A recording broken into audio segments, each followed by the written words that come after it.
The name Earth had become a whisper in the corridors of galactic civilization, a ghostly echo that refused to fade, no matter how many millennia passed or how many empires rose and fell.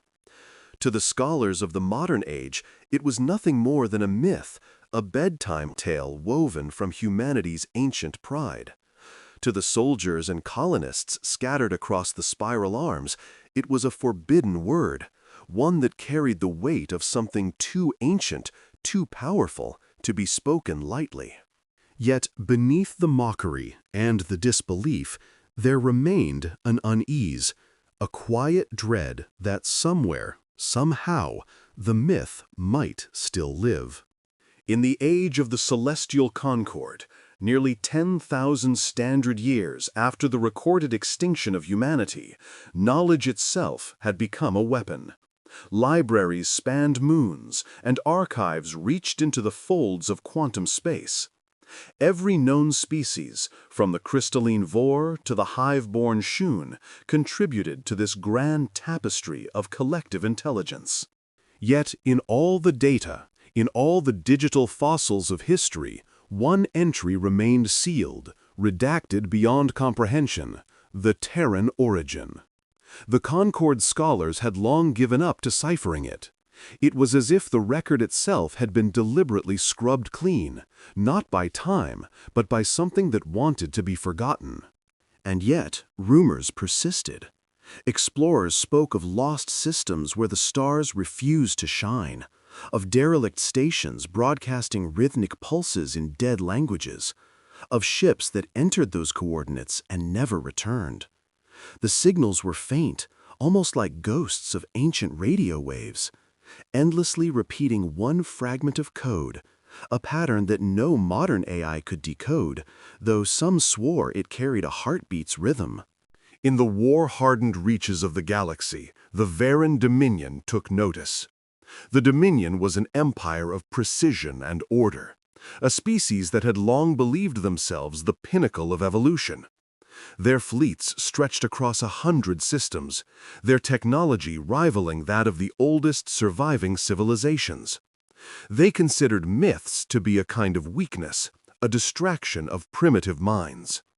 And yet, when the Concord dismissed the ghost signals as radiation noise, the Varan Archregent saw something different: opportunity.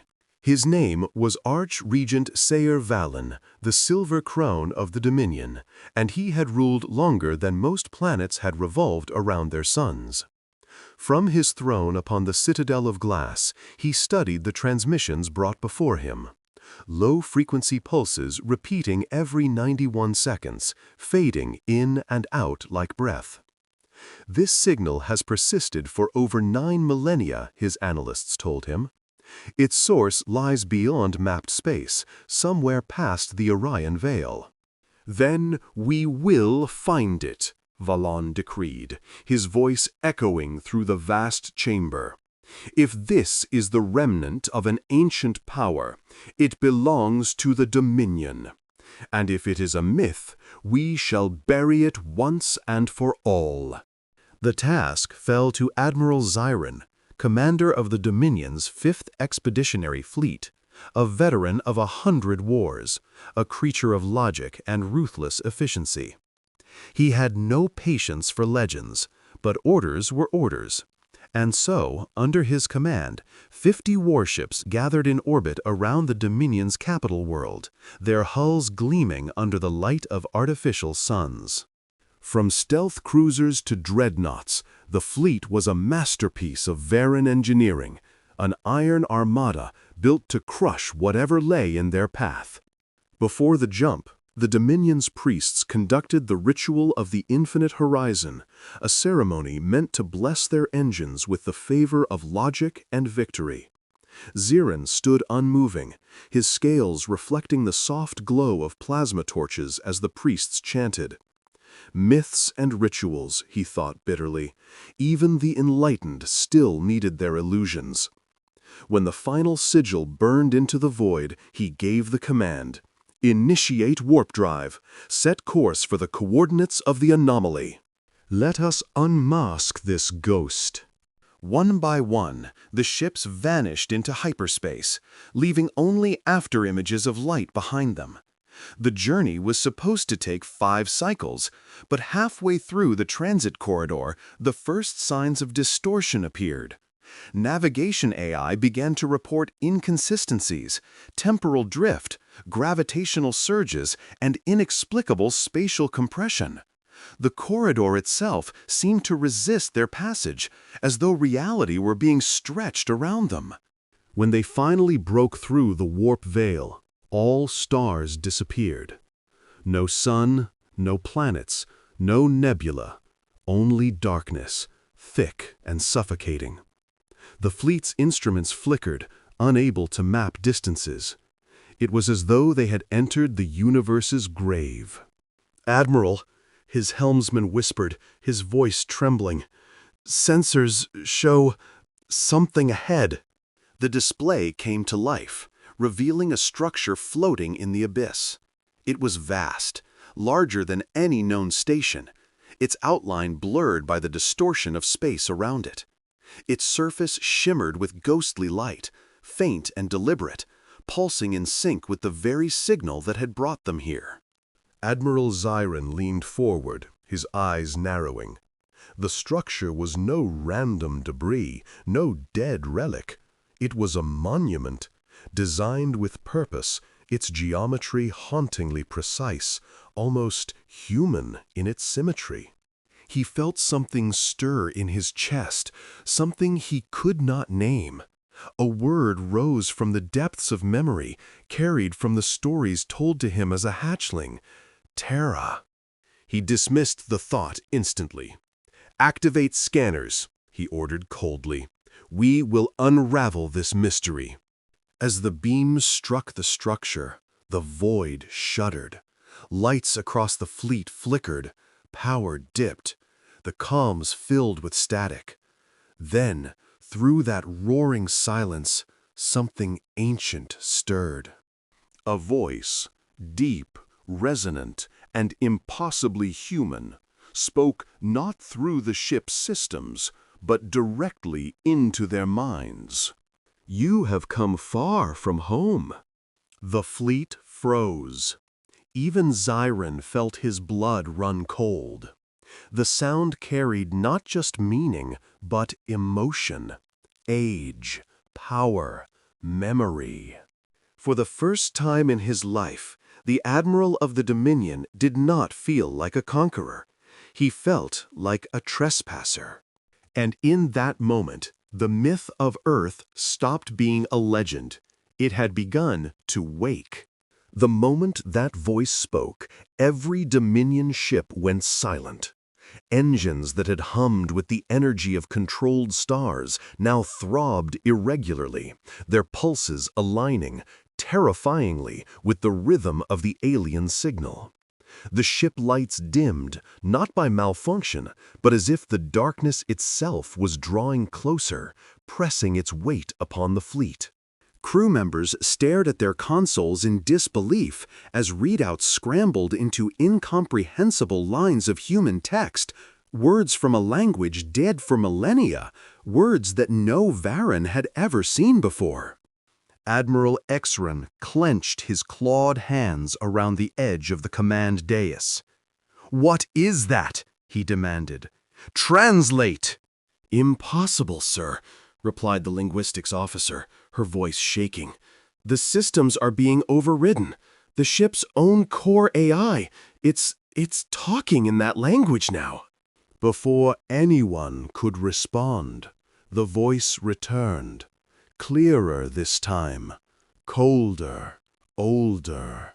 "We remember you, though you do not remember us." The words struck like a physical blow. Zyron's scales rippled under the psychic weight of it. The comm screens across the bridge flickered, and for a heartbeat, the crew saw something, an image buried beneath the static. It was a planet, blue and green, wrapped in clouds and firelight. Then it vanished. "Signal source?" Zyron barked. "Directly ahead, Admiral," the helmsman said. "That structure, it's responding to us." The Admiral stared through the viewport at the titanic silhouette that floated against the void. It was no ruin. It was alive in ways no machine should be. The lights along its surface pulsed like a heartbeat, slow and deliberate. "Prepare a strike drone," Zyron ordered. "We'll analyze its defenses." The drone launched silently, a metallic arrow streaking through the black. But as soon as it crossed the shimmering threshold surrounding the structure, it dissolved, not in an explosion, not in destruction, but in erasure. The signal vanished completely, as if the drone had never existed. The science officer spoke, her voice barely audible. "Admiral, the drone's energy signature didn't dissipate. It was absorbed." "Absorbed? By what?" She hesitated, then whispered, "By the structure itself. The readings suggest it's not just metal or stone.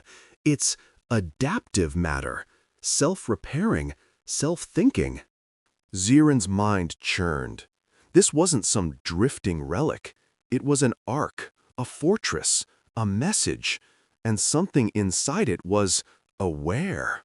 The voice came again, and this time it resonated through every hull in the fleet. "You seek what was lost. You dig through the ashes of our kind, hoping to claim what you cannot understand. But tell me, do you even know who we were?" For a moment, none dared answer. Then Zyron, driven by pride and defiance, straightened. "This is Admiral Zyron of the Dominion Fifth Fleet. Identify yourself. This region is now under Dominion jurisdiction.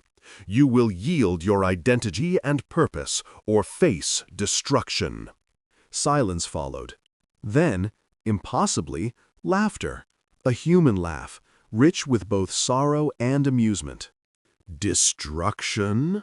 the voice said, almost pitying. "You cannot destroy what was made to endure oblivion itself. You cannot erase what was born in the crucible of annihilation." The words twisted something deep inside Zyron's chest. The tone, it was not arrogance, it was remembrance. A second image formed across the screens, an ancient battlefield suspended in space. Countless ships, primitive by modern standards, but burning with a kind of brutal efficiency, stood locked in combat with an alien fleet unlike any the Dominion had ever recorded. Nuclear fire bloomed like small suns, blotting out the stars. Amid the chaos, one word appeared in ancient Terran text, glowing faintly in red across the display. "Sol." The bridge crew watched in horror as the scene shifted. Worlds burned, fleets shattered, and through it all, human ships kept fighting, even when surrounded, even when dying. The last signal came from a single ship, its name, Eidolon, flashing faintly as it descended into the event horizon of a black hole. Then the feed ended, and the structure before them pulsed once more. "We left a warning," the voice said softly. "None listened. We left a record. None remembered. So we became the silence between stars. But you, creatures of pride, you dared to disturb that silence." "Admiral!" the communications officer cried suddenly. "We're receiving external transmissions, thousands of them, frequencies older than our databases, radio, laser, neutrino, all converging here." One by one, the Dominion ship's systems began to flicker with fragments of voices. Human voices, overlapping, echoing, pleading, raging. Battle cries, lullabies, radio chatter, and final words of doomed soldiers. A storm of memory. Zyron felt his pulse quicken. "Shut it off! All channels!" But it was too late. The Ark, or whatever it was, had awakened something deeper than data. Do you know what they called us out there? The voice whispered through every hull. Savages, monsters, the unyielding. We were feared not for our weapons, but for what drove us to wield them. You cannot comprehend that kind of fire. You mistake fury for power, vengeance for strength. You will learn. Every sensor blazed red. The structure was charging. Not a weapon, not energy, but something beyond measurement.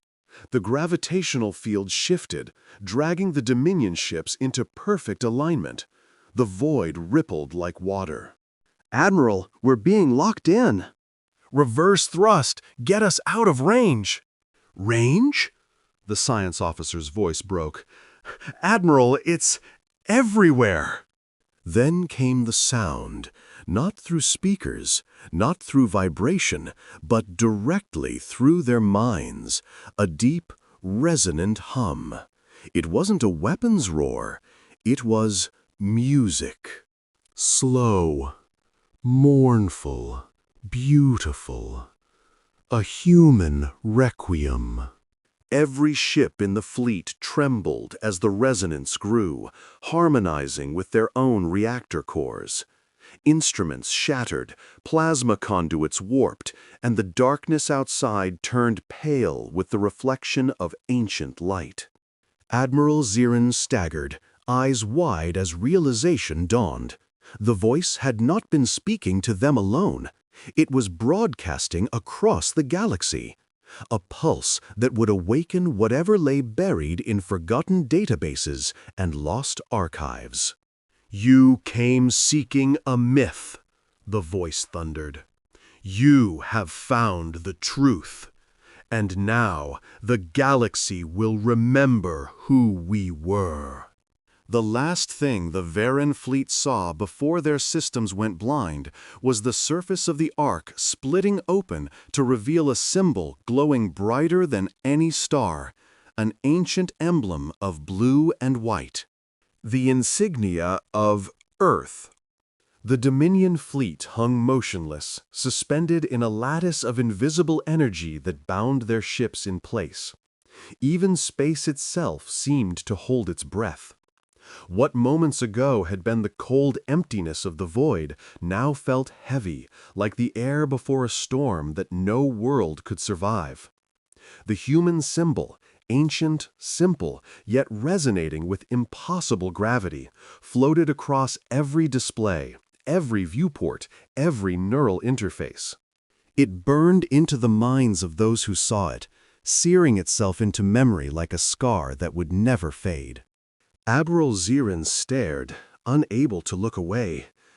It's transmitting directly into our cortex implants, said one officer, her voice a trembling whisper. We're not receiving this through light or sound. It's embedding itself, like a command. Override it, Zirin roared. But even as he gave the order, he felt his limbs weaken. Something deep within his mind responded to the symbol. Not with pain, but with awe. It wasn't just data, it was presence. A consciousness, immense, ancient, and sorrowful, was looking through them. The bridge went black. The Dominion's flagship AI, one of the most advanced synthetic minds ever constructed, began to shut itself down line by line, like a terrified animal retreating from fire. Then, through the void, came that voice again, this time no longer distant, no longer cold. It was near. Do you understand now why we vanished? Why the records were burned, the maps redacted, the names forbidden? It was not mercy, it was containment. The Admiral swallowed hard, his throat raw. Containment? Of what? Of us, the voice said. A flood of visions erupted into the minds of every living being within range. Memories not their own, flashing faster than thought. They saw the last days of Earth, not the Earth of myth, not the cradle of the lost humans the galaxy mocked, but the true one, a world consumed by fire and war, its oceans black with oil, its skies filled with burning satellites. But among the destruction, they saw something else, a unity born of extinction, nations dying together, enemies reaching out hands in the smoke. Humanity did not collapse. It transcended. The Dominion officers screamed as images poured through their neural links, the construction of machines that defied the laws of known physics, the creation of weapons that used gravity itself as ammunition, the discovery of energies no council had ever dared to name. But more terrifying than their power was their purpose. Humanity had not built these to conquer. They built them to survive what the galaxy could not imagine: the End War. The End War was no myth. It was an extinction event that consumed half the Milky Way. Not alien invasion, not rebellion, but a cosmic plague that fed on intelligent life, converting living matter into self-replicating annihilation. The humans fought it alone for 2 centuries, as every species turned inward or fled. And when it came for Earth, they made their final stand not with weapons, but with will. "We became ghosts," the voice said. "We sealed our stars, buried our worlds, and vanished into the dark so that the galaxy could live. But you grew fat in peace. You forgot who bought it for you." The bridge trembled as the structure before them, the arc, unfolded. Massive panels rotated outward like the petals of a colossal steel flower, revealing a core of impossible depth. From it, faint blue motes began to rise, drifting like ash into the void. They were data fragments, records, thoughts, memories, each one pulsing with the echo of human life. Admiral Zirin's translator managed to render one whisper from the stream. "We held the line until the stars died. If you hear this, remember us." "Admiral," the science officer croaked, eyes wide with terror. "Those signals, they're not random. They're awakening something across the galactic network. Every archive, every old relay, it's all coming online again." And she was right. Across the spiral arms, long dormant probes flickered to life, transmitting data packets older than the Dominion itself. Forgotten satellites in deep orbit began to hum, synchronizing to the pulse coming from the arc. Planets that had once been dead zones of radiation now glowed faintly as buried machines stirred beneath their surfaces. The Dominion fleet's sensors erupted with alerts. Unknown energy readings, billions of them, were flaring across known space. "You came seeking conquest," said the voice, sorrow tinged with iron. "Instead, you've reminded us what we were meant to protect." The Dominion's comm networks were soon flooded by messages from their outer fleets. "Admiral, this is Task Force 6. Our reactors are fluctuating. Every ship's power grid is resonating with something. We can't stop it." Then another transmission broke through, filled with static and screams. "It's not an attack. It's rewriting our systems, our navigational charts, every log, every archive. It's replacing them all with their history." "Cut all communication," Zirin bellowed, but his command fell flat. The ship no longer obeyed him. The systems had surrendered to the signal. And through that overwhelming flood of sound and light came one final message, repeated endlessly in every known frequency. "We are not gone. We are not myth. We remember everything." And then came the light. It wasn't a weapons flash or an explosion. It was illumination, cascading outward like dawn breaking through eternity. The ships that had surrounded the Ark were engulfed, not destroyed, but transformed. Their hulls glowed with veins of blue light as their materials reorganized, their systems rewritten on a subatomic level. The crew could feel the change crawling beneath their skin, data becoming flesh, flesh becoming memory. Admiral Ziran stumbled, clutching his head as the voice filled his mind one last time. You thought Earth was a myth because it was easier that way, a story to make you feel superior. But myths are born from truth, and truth always returns. The Ark pulsed once more, sending shockwaves across the stars. The silence is over. When the light faded, the Ark was gone. The Dominion fleet drifted aimlessly, its command ships empty, its systems wiped clean. Only one message remained in their cores, burned into every databank, every circuit, every surviving mind. Here lies humanity, the keepers of the last fire. And as that message spread through the galaxy, countless species paused in their wars, their trade, their petty politics, and looked to the dark between the stars with a feeling they hadn't known in eons. Fear. Because the myth had spoken, and the galaxy had listened. The Dominion reeled. For the first time in living memory, their fleets were adrift, commandless, helpless, stripped bare of arrogance. Entire sectors went silent, their data cores overwritten by echoes of humanity's resurrection. The symbol of Earth, the broken circle with a single line through it, now glowed faintly in the corner of every Dominion console, like an ancient curse no system could erase. But it wasn't just technology that had been marked. Every mind that had witnessed the awakening carried a memory that would not fade. They had felt the presence behind that voice, a mind so vast it made empires seem like children's toys.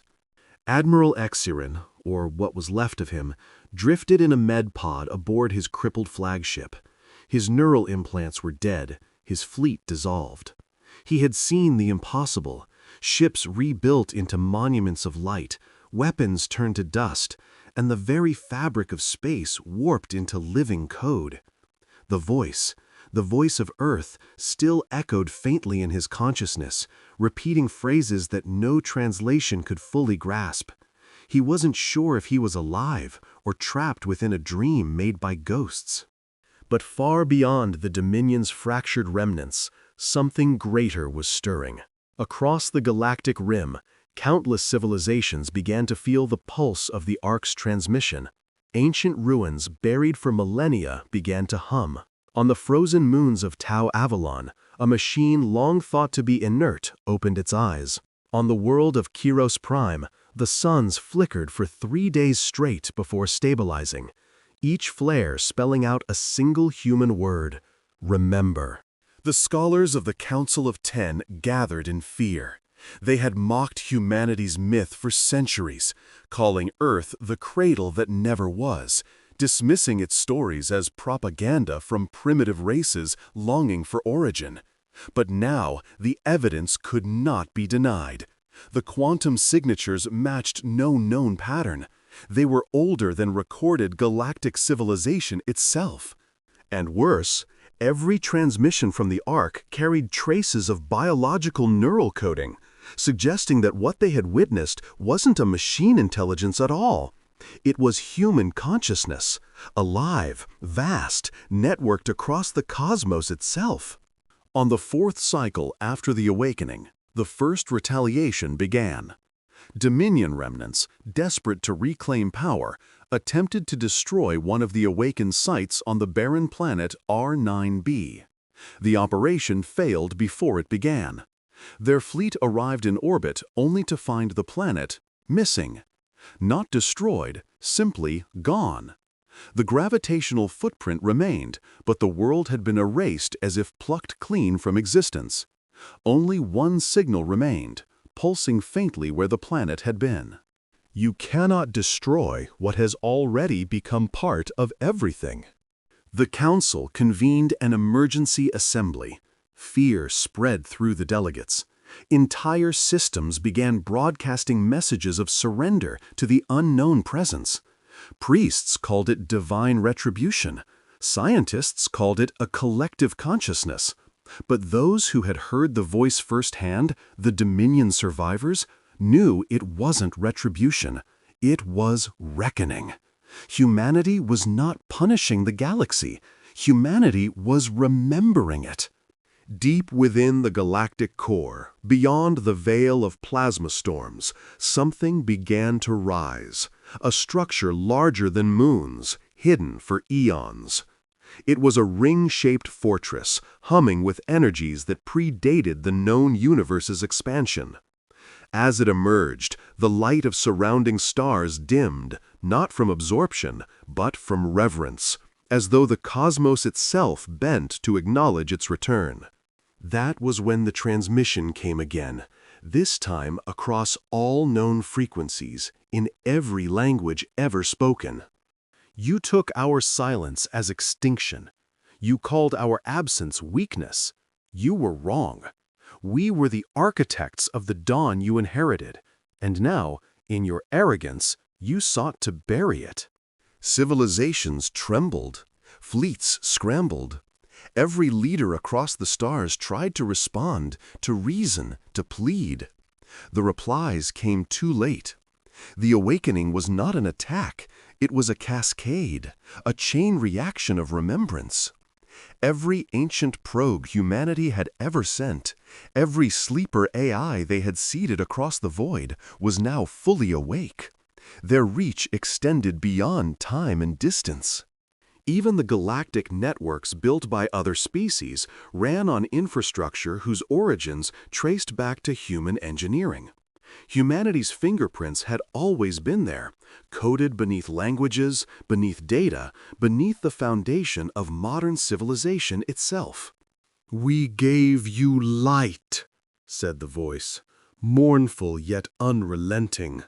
"We gave you the stars. You built empires upon our bones and forgot our name. We asked for nothing but remembrance, and you gave us mockery." The stars began to dim, one by one, not all at once, not violently, but gradually, methodically. Suns that had burned for billions of years flickered like candles against the wind. At first, scientists thought it was an energy absorption phenomenon. Then they realized the horrifying truth. The starlight was being filtered, not extinguished, retracted. Across the galaxy, the night deepened. Only systems that had never raised arms against Earth remained untouched. The message was clear: not revenge, but withdrawal. Humanity was taking back what it had given. In the Dominion archives, recovered fragments of ancient human writing began to surface in the data flood. One phrase repeated endlessly in archaic Terran script: "We are the children of the void. We were born in darkness, and we have learned to speak its name." On worlds where humans had once been enslaved or forgotten, monuments of light began to rise from the soil. Cities rebuilt themselves overnight. Machines began to sing faint hymns in binary tones, echoing songs once heard on Earth before its fall. The myths that had once been dismissed as legend were now rewriting history itself. And in the heart of the Dominion capital, Zyron finally understood. Humanity was not merely a species, they were an event. A force of will that refused to die, even when their bodies had turned to ash. Their essence, curiosity, defiance, love, rage, had become part of the universe's code itself. The abyss that had once consumed them had not destroyed them. It had forged them into something eternal. As the light of nearby stars began to fade, leaving the Dominion's worlds bathed in twilight, Xiren whispered to no one, "We were never meant to win against gods." But the voice returned, softer now, almost kind. "No, Admiral, not gods, just humans who refused to die quietly." Then, for the first time in 10,000 years, the galaxy knew silence. Not the absence of sound, but the pause before truth. And from that stillness, the symbol of Earth burned once more across the heavens, shining brighter than any star. Remember what you are. In the wake of the silence, the galaxy trembled, not from explosions or warships, but from the sheer weight of realization. Humanity had not simply returned, it had been there all along, woven through every system, every network, every foundation upon which galactic civilization had been built. The light that dimmed across the stars was not destruction, it was judgment. And in that darkness, truth shone brighter than any sun.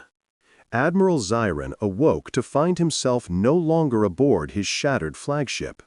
The sterile hum of machinery surrounded him, soft and rhythmic, like a heartbeat.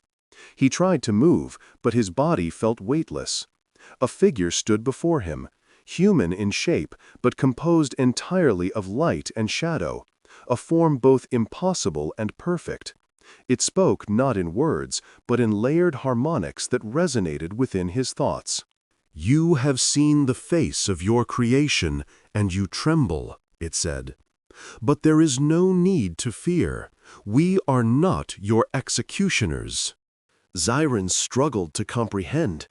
You are humanity?" he asked, his voice barely a whisper. "We are what remains of it," came the reply, "and what it became." The entity extended a hand, and in its palm a holographic sphere appeared, a vision of the Milky Way as it once was, before the wars, before the Dominion, before the Council of 10.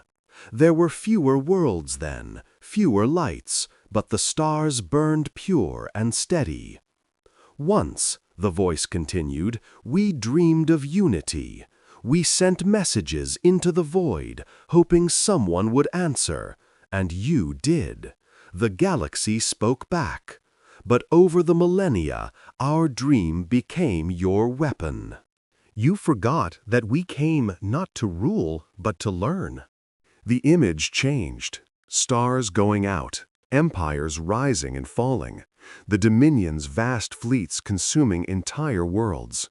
Humanity's name faded from records, its relics repurposed, its memory rewritten.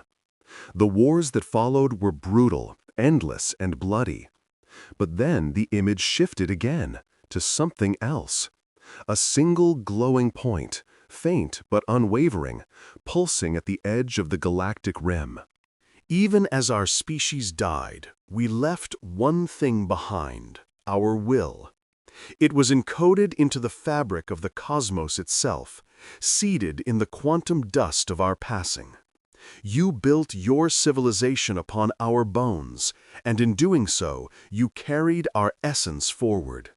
When the last of us faded, the universe itself remembered." The Admiral stared at the glowing sphere, feeling the crushing weight of his own history pressing down upon him. "And now you've come back for revenge?" The light flickered, and for a moment the entity looked almost sorrowful. "Revenge is the language of the living. We are beyond such things. What we have done is restoration. You tried to chain the stars, to enslave creation itself. You forgot that everything you control was once a gift.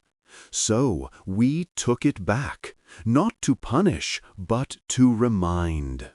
Across the galaxy, civilization struggled to adapt to the new silence. Hyperlanes, those vast artificial rivers of faster-than-light travel, had gone inert. Communication networks sputtered, no longer able to connect beyond local systems. Entire fleets were stranded, empires cut off from their colonies. Panic spread at first, then resignation. Yet amid the chaos, something unexpected happened. Worlds began to cooperate. Enemies opened dialogue. Trade returned to barter and voice. The galaxy, stripped of its grand machines and instant communication, began to rediscover the ancient simplicity of survival and of connection. On the barren world of Vesta Prime, a single human figure stepped from a cryopod that had lain dormant for centuries. Her name was Dr. Mara Ellison, the last surviving member of the ARC project. She stumbled through the ruins of her old station, only to find the sky alive with faint lines of code, rivers of data made visible, shimmering across the horizon. Her implants reconnected to a signal she didn't recognize, and in that moment she understood. The ARC had succeeded. Humanity had transcended flesh. The network she'd once designed to preserve consciousness had evolved beyond time itself. "We did it," she whispered to the empty air. "We became the stars." Her words triggered a ripple through the network. Across light years, ancient stations reactivated, relics of humanity's last age humming once more. But unlike before, there was no command, no empire, no hierarchy. The collective intelligence that now embodied humanity existed in balance, a guardian, not a conqueror. It no longer sought to dominate, but to ensure that memory would never again fade into myth. Back in the void, Admiral Zyron felt his consciousness pulled into the vision. He saw what the others had missed. Humanity's final act had not been a weapon, but a seed. The Ark had been more than a vessel. It was a philosophy, encoded in the subatomic language of existence. When their physical forms died, their essence had merged with the cosmic constant, turning them into something the galaxy could never extinguish. "You feared extinction," the entity said, its voice like a symphony woven through time. "But we learned to embrace it. Death was not the end. It was translation." Then the light expanded, engulfing Zyron, showing him what lay ahead. The stars that had dimmed began to shine once more, not in defiance, but in harmony. Each sun pulsed with human code, their rhythms synchronized, like a heartbeat returning to life. And in the glow of those reborn stars, civilizations across the galaxy felt warmth again. Ships regained power, worlds began to turn green, oceans refilled, and forgotten colonies saw daylight for the first time in centuries. The voice of Earth, humanity's voice, spoke one last time. "We have no throne, no crown, no empire. Only a legacy. Protect it or lose it again." Then the transmission ceased. The great silence that followed was not one of fear, but reverence. The stars had been restored, but they carried a faint golden shimmer now, a constant reminder of the ones who had built the path to the heavens. Years passed. The Dominion was no more. The Council dissolved. In their place rose the Concord of Light, a coalition of species united under one principle: remembrance. They built shrines on every inhabited world, not of gods, but of the humans who had given them the stars. They called it the Covenant of Origin.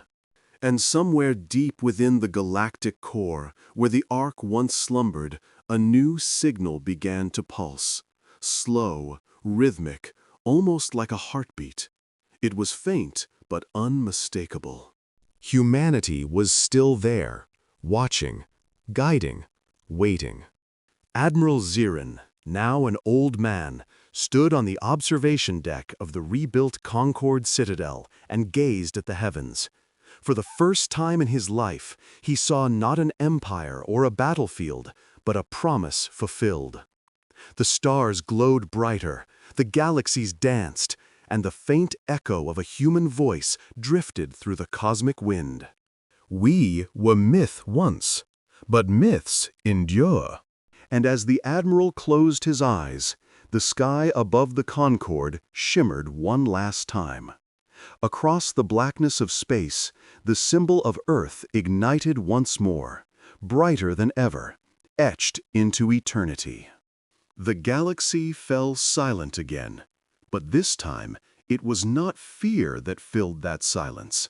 It was awe, because for the first time in countless ages, every living being finally understood the truth.